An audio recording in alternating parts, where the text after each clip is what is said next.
Rising podcast. I'm your host, Bettina Brown, and this is the platform I've chosen to talk about living a life that's in alignment with your hopes, your dreams, and your goals, and walking away from things that don't serve you today and will not serve you tomorrow. And let's face it, my topic today is about learning how to negotiate with your lawyer, how to have a better outcome for your children through what we tend to call a custody agreement. Now, just the idea of having to have an agreement in a court of law shows that life is not in alignment with your best dreams and hopes and goals. But it is the reality of many people. And this is an important topic to talk about. And it is important to talk about that there is another side to an event like this. My guest today is Reneé Rodriguez, who herself has gone through a custody battle.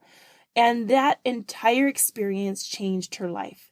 She now uses her degree in psychology, uses her coaching experience, and formed a company that really is helping men and women go through custody battles. So it really showing what their children are up against, because not every parent provides a safe, emotional, safe haven for their child. Well, thank you, Reneé Rodriguez, for being on my podcast today. And we are going to be talking about a very important and sadly common situation that you are helping women through. So I've read about you, but why don't you give a synopsis of what you do currently? Sure. I help parents, emotionally abused parents who are in a custody battle with a narcissistic or high conflict co-parent to get the custody arrangement that's best for their kids. So in a word, I'm a custody coach, custody strategist. Okay. Now, I had not heard of a custody strategist before I worked with you. So what does that really entail? Like if you're working with someone, what are some steps that you're looking at? What are things that you're looking at for that? So what we do is we take a look at your case, right? So what I do is I come in and I say, hey, what's your strategy? What's going on with that? What kind of evidence do you have? How are things going for you?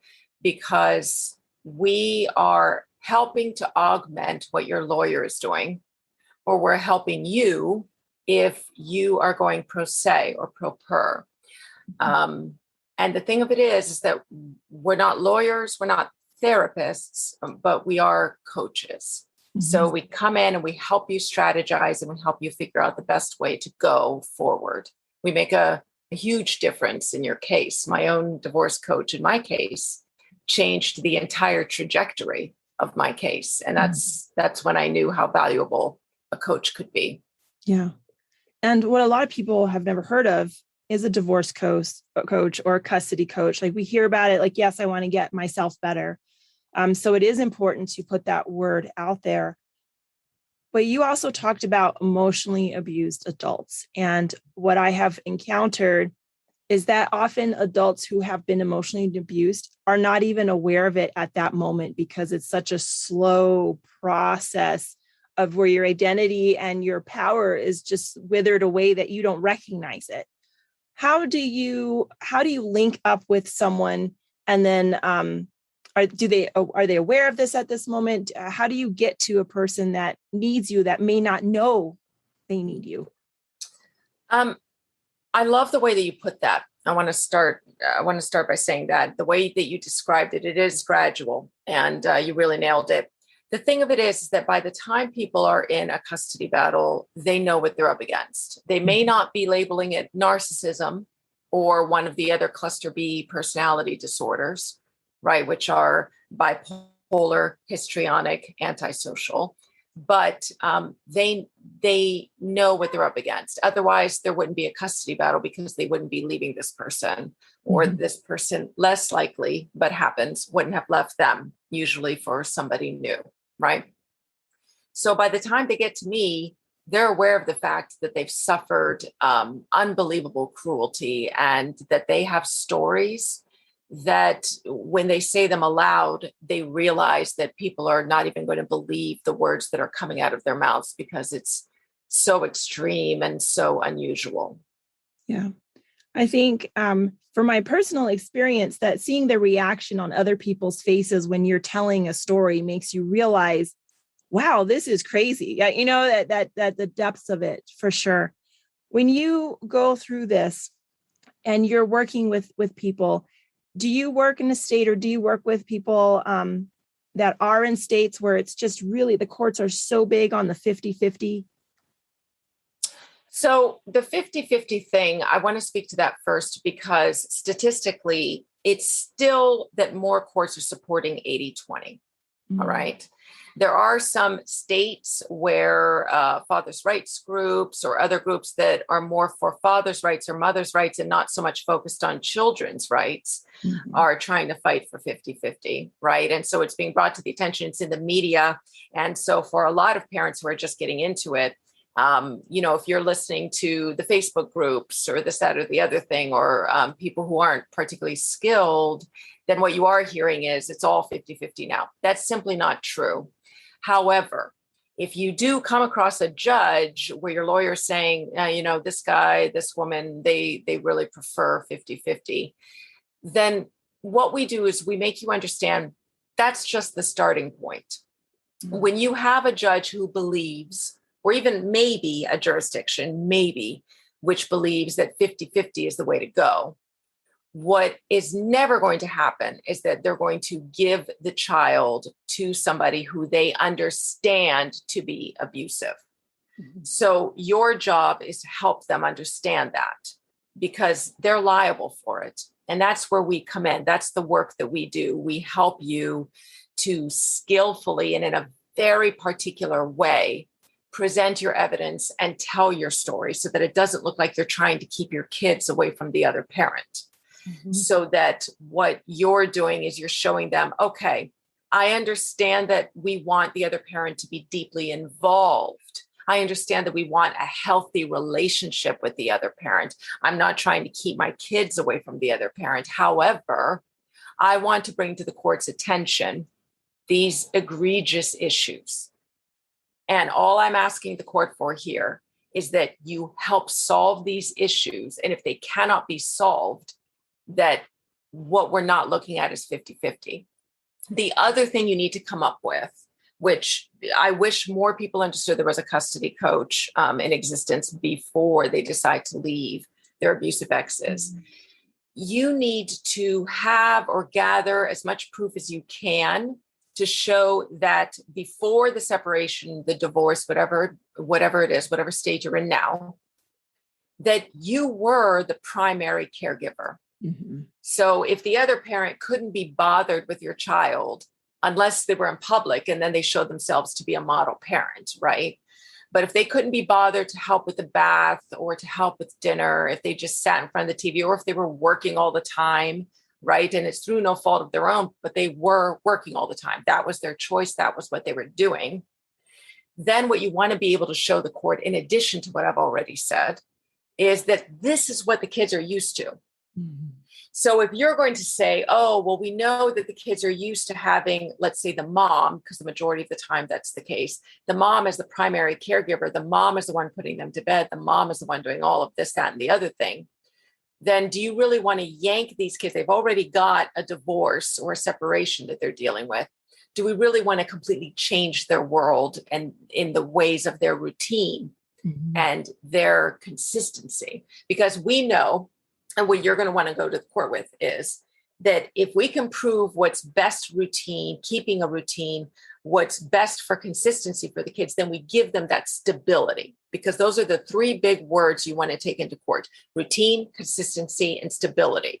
So in this particular case, if you're fighting 50-50, then you're going to want to say, no, the kids are used to seeing their other parent pretty much only on the weekends, or pretty much they only had Sundays off, or only these couple of evenings. And so instead of saying, I don't want them to have nothing except this percent that they had before, the language that you want to use is, he always saw them on Sundays. So what I'd like to do is I want him to have every other Sunday. I shouldn't have, every Sunday taken away from me, but, he was with them most Sundays, but not all. So let's have every other Sunday be his, right? So you want to use language that isn't about, well, he only saw them this, or she only saw them on these days. You instead want to use language that's more giving.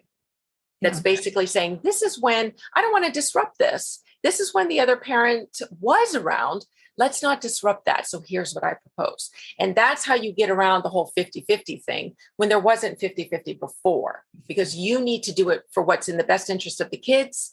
And that's what they're looking to do, is what's in the best interest of the kids. And that's why some of them are erroneously believing that 50-50 is the best thing. Yeah. Right. Mm-hmm. And with that too, what I heard with your language is that there wasn't any blame in it. It was about, from the child-centered approach. This is what they're used to. This is what we're seeing. And so when you're for some people, it's an act of desperation, the separation. For other people, they plan that out. They plan that out for 6-9 months, do some research. How would someone collect proof on that? Is it just like a diary? Yeah. So whether you're still with your soon to be ex, or whether you've separated already, you do want to have what is most often referred to as a custody log. You might also hear it referred to as a visitation log, even though it'll include far more than visitation issues, or a journal, or this, that, or the other thing, right? But the thing of it is you do want to be keeping it. And when you keep it, you want to be specific. Mm-hmm. So you want to have dates in there, right? Like you can go by the week. If it's, this week, he was actually home on Tuesday night and spent time with the kids. This week, this week, that. Today, he refused to take the kids so that I could go out with friends. Today, there was this. So you want to have a log of the disturbing behavior that you're experiencing. The other thing you want to do is you want to start to have some things in writing. A big mistake that a lot of parents make, and it's natural and organic, so it's not something that you would know to do, is to simply converse with their ex. Like, hey, are you going to be able to make it to the parent-teacher conference? No, I don't think I'm going to be on time. And then later on, they're able to say, I did make it to the parent-teacher conference because they called in for the last 10 minutes or something like that.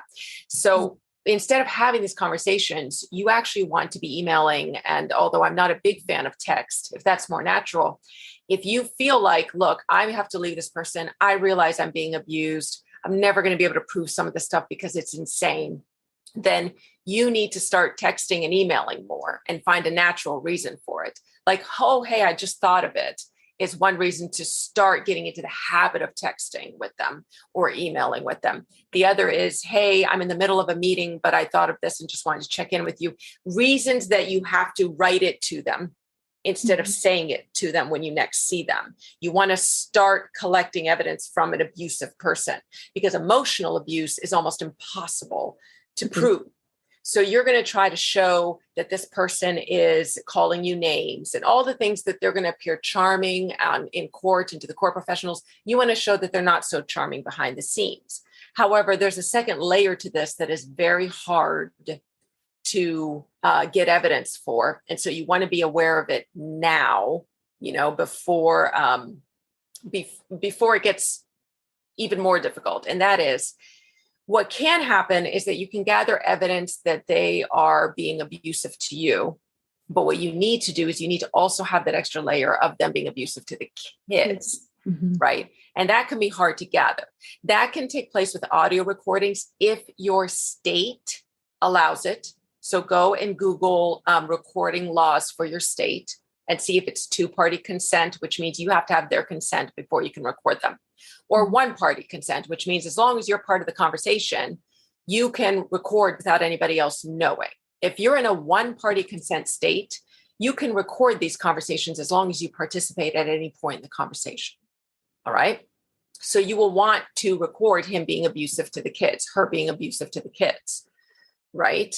Other things you will want to do is try to capture statements like if your mother witnesses him grabbing the kid's arms and leaving a bruise, then you're going to want to get pictures of those bruises, and you're going to want to have your mom, without coaching her, say, you know what, Mom, can you please email me your concerns? And you can frame it as in, hey, when this happened, I was concerned. What are you doing about it? But then describe specifically what you saw and try to organically include when I was at your house last Tuesday, and that's all they need to put, because when you email, there's a date stamp on it. So last Tuesday will be from when that email was sent.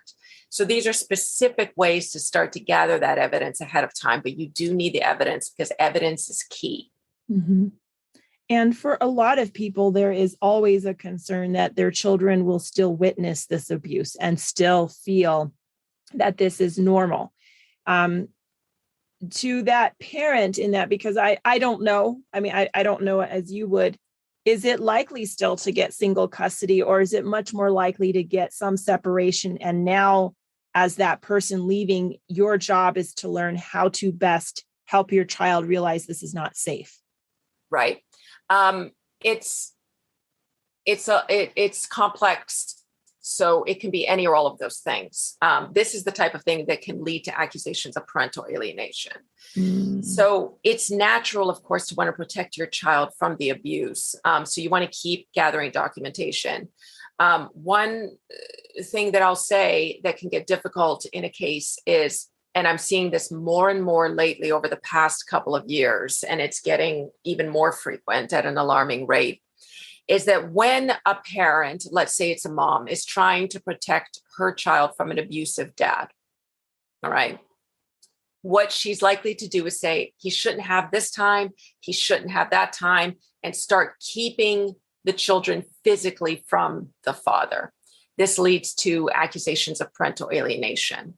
So part of what you need to go in with, and this is the hard part because the courts don't recognize things until they happen, is if you don't have enough evidence to prove that this person should have supervised visitation or very limited visitation or no overnights because of the age of the child, whatever it is you're going for, you can succeed at it.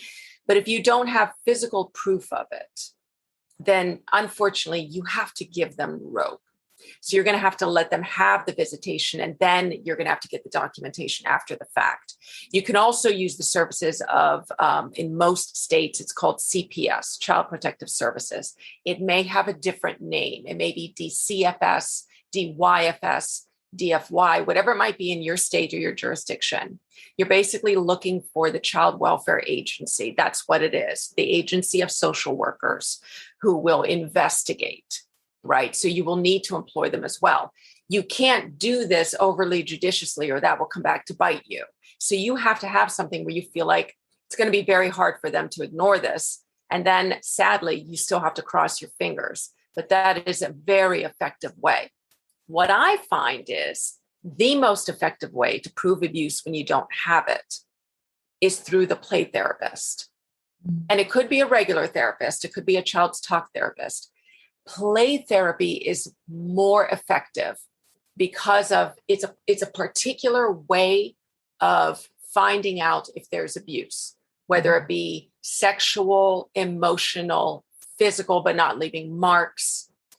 These things show up better and more provably through play therapy. So if your child's young enough, then play therapy is going to be the best way to go, right? Mm-hmm. So these are the things you're going to need. But you are going to need to, unfortunately, let go in order to get that proof, right? Mm-hmm. Because, and this is, I want to be very clear. This is not, I don't agree with the way this works, but you have to understand the way it works, or else things could end up being worse. And here's what I mean by that. If you fight your abusive ex having custody at all or seeing the kids at all, then they are more likely to make it 50-50. They are even more likely to give him custody instead of you because they don't like a parent who's keeping their children away from the other parent when there isn't solid proof that there's an actual problem. And then there has to be a pattern of abuse, because we all know that sometimes, let's say your kid's about to fall off of a jungle gym, right? And you grab them and you leave a mark. We all know that that can show up in court, but the judges know it's kind of like, oh, okay, you're saying that you rescued them. Do we have a pattern of this? Do we have more pictures of these marks? And if the answer is no, then the judge is going to give the parent the benefit of the doubt. And the judge is going to say, okay, you rescued him from breaking his arm, falling from the jungle gym. You left a mark. Yeah. Does that answer the question? Sort of, I know I said a lot of things. It does, but I also think what is good to know, because when you are in a powerless position, at some point you're almost in a corner. And when you're in a corner, you just start fighting. You're like, I'm done. But that you have to work on yourself and put out your anger, but you have to have a different face towards the courts. You have to have a different face towards public, just like the person you're leaving. And that's calmness. And that is systematic. It's not outrage, because that is not what the court will want to hear, because then you look like what you're saying someone else is doing. That's right. That's exactly right. And one of the things that I like to remind my clients is, remember this: you took the kids and you left. So now, yes, the kids are exposed to their abuser, but it is a fraction of the time it once was. Mm-hmm. So do pat yourself on the back for that. Do be grateful to yourself for having the strength to remove them from that situation. If you feel powerless to remove them entirely from their abuser, just know that for now, you've removed them the majority of the time, and you are working on getting them protected more the rest of the time that they're with that other parent. And to the end of what you're saying, I like to call that strategic communication, mm-hmm. where when you are in front of the court, you are communicating in a way that you know works for the court. Mm-hmm. You can't just go into the courtroom and expect them to bend to the way you are. You have to understand how that system works, and therefore how you can work within it to achieve the results that you know are best for your kids. Yeah. And that's what we do. And with that being said too, when you are out of that type of situation, you are able to be a better parent to your child with time. Great. You're able to pull it together. It's better to have one good one than one that's being abused and one that's being abused, the abuser. That's a worse situation that we see. And even with adults who've grown up in that, they're like, I wish they would have left. That would have been better than the full-time abuse in the home. 100%. Yep. Yeah. With that too, you mentioned a lot, like when you first leave that abuser. I have interactions with people who've left 3 years ago, 5 years ago, and just see the constant abuse still. Would you say, now these children are teenagers, for example, how does someone go about that? Like, is that still helpful, or are we still trying to record? Like, you're not able to do that because you've left years ago. What are those sort of options for parents? So you're still able to gather evidence. You're still able to record, like at handoffs or that type of thing. Listen, what I'm seeing more and more just within the past 6 months is that the teenagers themselves are recording these mm-hmm. abusive conversations because they're sick of being gaslit and they don't realize it, but they know that they're confused, and they insist that, let's say the narcissistic abuser is their mother. They insist that their mother is saying these things to them, and yet their mother is denying it later. And so for their own, sanity, really, they're recording their conversations with their mother so that they've got them just for their own sanity, right? Mm-hmm. Now, it wouldn't be good for you to direct your teenagers to do that. But if your teenagers are doing it, I don't know that I would discourage it. You know mm-hmm. what I'm saying? Instead, you want to make sure they're okay. The therapist is, again, going to be a powerful help in this case. Once kids turn, usually in most jurisdictions, in most states, it's the age of 12. In some states, it can be as young as 11. In other states, it might not be until they're 14. But once a kid turns 12, let's use that figure for now, they can go to the courts and state their preferences. Mm-hmm. So what we find with teenagers is that sometimes naturally, but in our case, because of the type of clients we're working with and who they're up against, the majority of the time we have teenagers who are being coerced, mm-hmm. who are being controlled into saying, look, I want 50-50 now. I want to live with my other parent more. And sometimes there's a part of the child this teenager that does want it to be 50-50 just so that their other parent can stop pressuring them, because the majority of their time with them is the other parent saying, see, you should be your 50-50. Your mother's not letting me, your father's not letting me, that type of thing, right? So they're so tired of dealing with it that they erroneously believe that if they go 50-50, that maybe that other parent will be less abusive, even if they don't realize it's abuse, they don't realize it's narcissism, they don't realize it's coercion and gaslighting. They just want the other parent to be better. And so they believe that giving in will allow that. Then they'll speak up. So you want to be careful about coercion. So then the other piece, then what you want to do, whether they're teenagers or whether they're younger, is you want to start looking at how to combat parental alienation. My favorite book for this is called Divorce Casualties. The name of the author is escaping me just at the moment. It's Dr. And it begins with a D. Sorry, guys, but I can get that for you. But Divorce Casualties, and there's a subtitle. And this is a book that I give away quite frequently and that I give to my clients and that I recommend to clients and to my community, because it does two things. I like this book better than others because it teaches you how to help the kids ward off parental alienation and get past it. But it also teaches you how to not accidentally be practicing alienation yourself, right?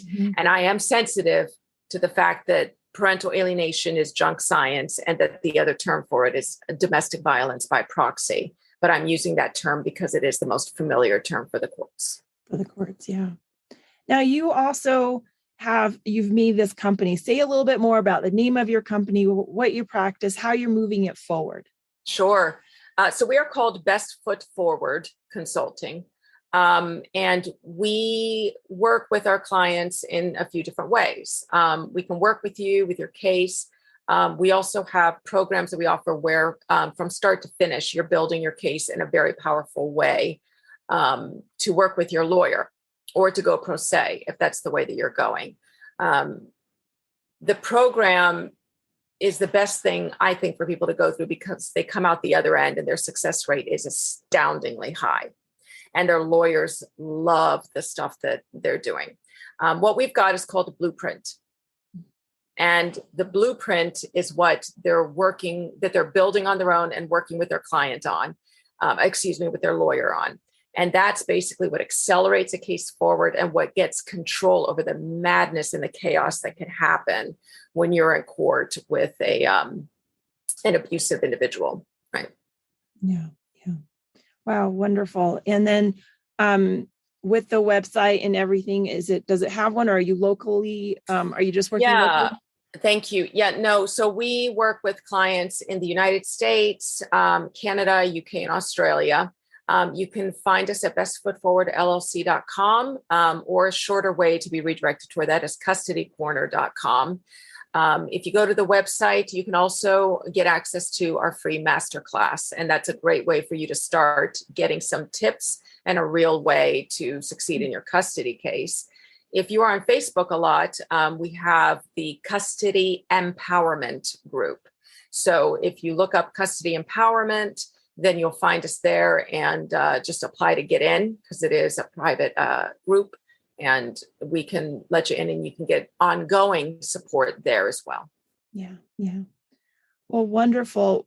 You have done a lot of work to help men or women just to figure out how to move forward. You have your own healing, but then you're trying to do this with the children. Most of us are not in courts unless we're in a situation like this. We hope to never be in the courts, period.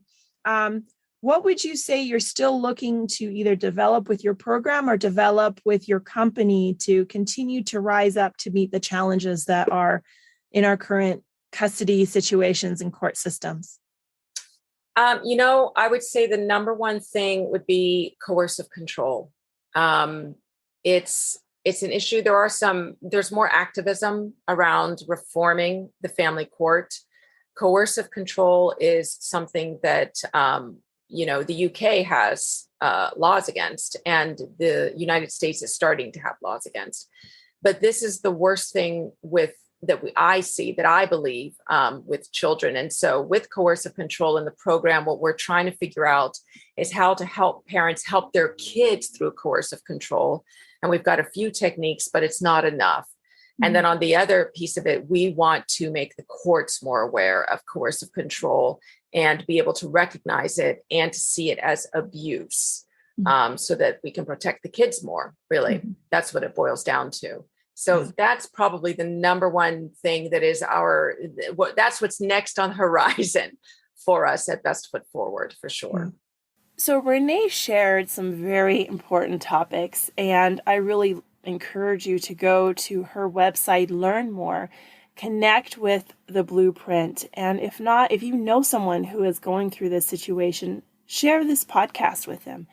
Having the right tools, having the right people in your corner at certain points of your life can change not only your life, but in the case of this episode, children's lives.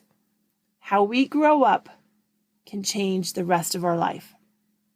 And so this particular episode, I definitely have my heartstrings on because I believe in her work, not to take a child from a parent, but like she said, some people behave a certain way in public and have nothing like that in their private life. So I really encourage you to share this with someone that you know could use this. And if you found this episode to be positive, worthwhile, please share it. Leave it a 5-star review. It does so much to put episodes just like this into the hands and ears of those that will make an impact for. So until next time, let's keep building one another up.